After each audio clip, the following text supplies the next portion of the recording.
Pembahasan kita pada kajian di majlis ilmu ini, yakni pembahasan yang memang jarang disinggung-singgung, dibahas dan dibedah oleh para ulama di muka bumi, yaitu tentang Ya'juj dan Ma'juj.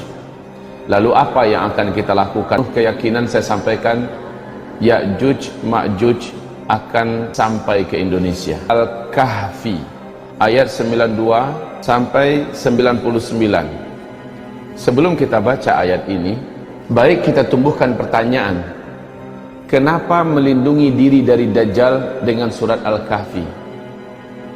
Yang kedua, kenapa Allah letakkan kisah Ya'juj dan Ma'juj di dalam surat Al-Kahfi? Jawabannya adalah satu, Dajjal memiliki kemampuan untuk mengkafirkan manusia dengan segala kekuatannya.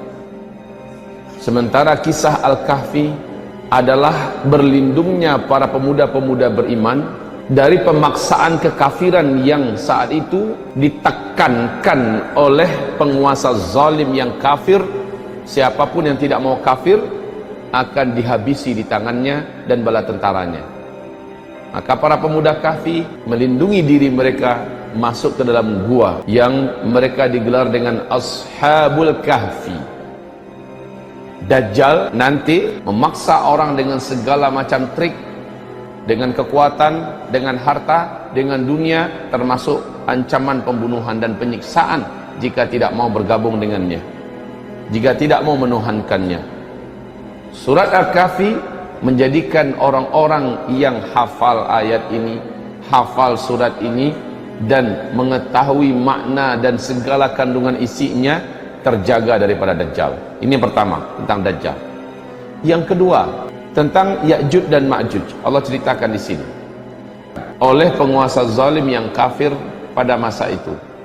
Di akhir zaman, Allah perintahkan seluruh orang yang beriman agar selamat dari ancaman kematian, teror kematian oleh Ya'juj dan Ma'juj, agar lari, dan pemimpin yang membawa mereka lari untuk selamat dari Ya'juj dan Ma'juj adalah Isa alaihi salam serta Al-Mahdi.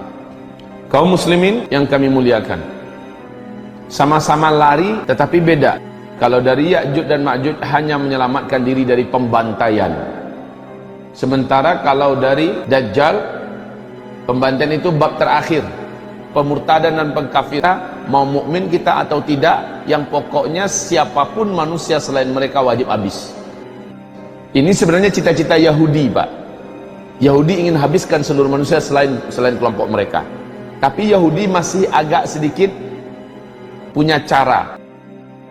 Kalau Ya'juj Ma'juj nggak ada cerita, brutal. Memang main tebas, main pancung, main cincang, main gantung, main bakar. Tidak ada satupun peluang untuk hidup seluruh manusia di bumi ini selain ras mereka. Bahwa hakikat Ya'juj dan Ma'juj ini benar-benar ada. Bagaimana Allah menceritakan mereka, kita perhatikan dan kita simak. A'udzu billahi minasyaitonir rajim. Ayat 92. Sebenarnya kisah mereka itu dimulai dari ayat 90 ya, kisah mereka yakni tentang Zulkarnain. Tapi penekanan kita ambil dari ayat 92. A'udzu billahi minasyaitonir rajim. Bismillahirrahmanirrahim. Hatta idza balagha bainas saddain wajada min dunihima qauma la yakaduna yafqahuna qawla.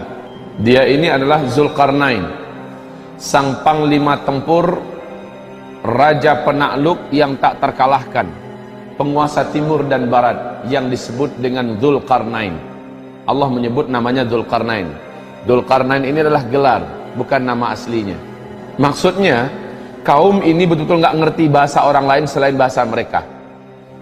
Dan kaum ini dalam sejarah adalah kaum yang benar-benar pribumi, pedalaman, bahkan mereka tidak punya pakaian. Dan mereka hidup super primitif. Mereka tidak bergaul dengan manusia yang hidup pada zaman mereka, kecuali hanya mereka saja. Oleh karena itu mereka tidak ngerti bahasa yang lain. Zulkarnain sampai ke sana. Pada intinya ada satu dua di antara mereka yang dapat diajak berkomunikasi. Keluhan mereka, jadi bukan yang ini yang Ya'juj Ma'juj, bukan. Tapi mereka adalah yang mengeluh dari karena seringnya Ya'juj Ma'juj atau kabilah Ya'juj dan Ma'juj menyerang mereka. Lalu mereka minta kepada Zulkarnain, jadikan kami dengan mereka itu ada pembatas yang menjadikan mereka nggak bisa menyerang kami. Apapun keinginan dari perbendaharaan dunia, duit, emas, apa segala macamnya, kami akan siapkan. Walaupun suku ini suku primitif, tapi mereka memiliki perbendaharaan bumi, kekayaan emas segala macamnya. Zulkarnain menolak. Yang Allah berikan kepada saya lebih baik dengan apa yang ada di tangan kalian. Zulkarnain dengan gagah mengatakan, sorry, tidak tertarik dengan tawaran kalian.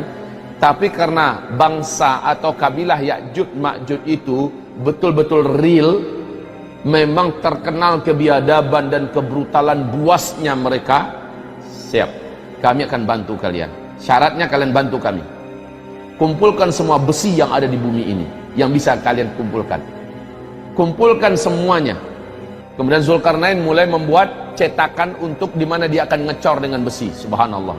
Orang ngecor dengan semen, ini ngecor dengan besi. Nggak tanggung-tanggung antara dua gunung. Gunung ini sama tingginya. Jadi dari puncak gunung ini ke puncak gunung ini, di sini dibuat cetakan. Di sana nanti akan dicor dari atas. Apa teknologi yang digunakan Zulkarnain? Makanya jangan dikatakan teknologi kita ini udah puncak, Pak. Zaman dulu teknologinya Allah menyebutkan dalam Al-Quran yang belum pernah kemampuan mereka sampai oleh kamu sampai hari kiamat. Jangan katakan bahwa kita sudah ada di puncak teknologi sekarang. Allah telah pernah menaikkan manusia di puncak teknologi, Allah hancurkan.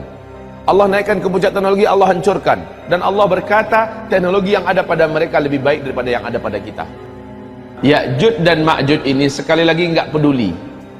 Ketemu binatang, binatang mereka tangkap, dan binatang itu mereka jadikan makanan mereka.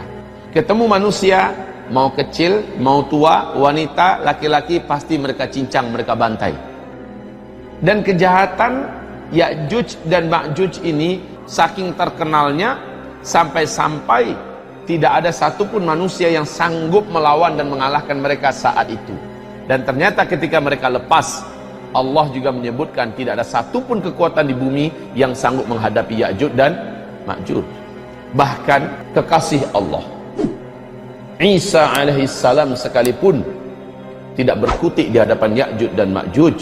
Al-Mahdi dengan bala tentaranya tidak sanggup berhadapan dengan Ya'juj dan Ma'juj. Hebat Ya'juj Ma'juj ini. Saya sampai sekarang belum mampu membayangkan seperti apa Zulkarnain bekerja dengan bala tentaranya dan sekaligus dibantu oleh penduduk lokal yang berbumi yang ada. Luar biasa, Pak. Dibuat cetakan yang akan menjadi dinding yang dicor nanti dengan besi. Ketinggian dinding itu nggak tanggung-tanggung, setinggi gunung di antara dua puncak gunung. Dan ternyata sekarang ditemukan lokasinya itu adalah di antara Azerbaijan dengan Armenia. Penduduk setempat ketika Ibnu Battutah melakukan perjalanan ke sana selama beberapa bulan, ditemukan lokasinya, penduduk sekitar mengatakan kami tidak mampu mendekati tempat itu. Kenapa? Setiap kali kami berusaha mendekati tempat itu, seluruh bulu roma kami berdiri. Kadang-kadang, kata penduduk tempatan, kami melihat ada manusia-manusia kecil sampai di atas, di bagian yang paling rata itu, Pak, ada sampai orang-orang kecil. Orang-orang kecilnya, orang KT-KT itu orang Asia lah. Yang pendek-pendek dibandingkan orang Eropa, orang Barat tinggi-tinggi. Kecil-kecil muncul ke atas. Setiap kali mereka sampai ke atas, kami melihat ada angin kencang menghantam, lalu mereka terjatuh kembali ke dalam. Setiap kali ada yang sampai ke atas, ada angin yang menghantam mereka, kembali terjatuh ke dalam. Ini kata penduduk setempat. Kemudian Ibnu Battutah memberanikan diri dengan orang-orang yang dibawanya, ekspedisi yang dibawanya, beranikan diri mendekat, didamping oleh beberapa penduduk yang pemberani. Lalu mereka tidak mampu mendengarkan dari balik tembok besi itu ada suara yang riuh di dalam. Suara ribut macam kerja keras. Tang teng tong, papu papu, bekerja dengan suara-suara yang banyak. Subhanallah, uniknya tempat ini tidak mampu disenter oleh satelit yang ada. Inilah bentuk bungkus gaib yang Allah jadikan. Fisiknya ada, kekuatan gaibnya juga ada. Kekuatan ini tidak mampu ditembus oleh satelit dan teknologi manusia. Persis dengan segitiga Bermuda.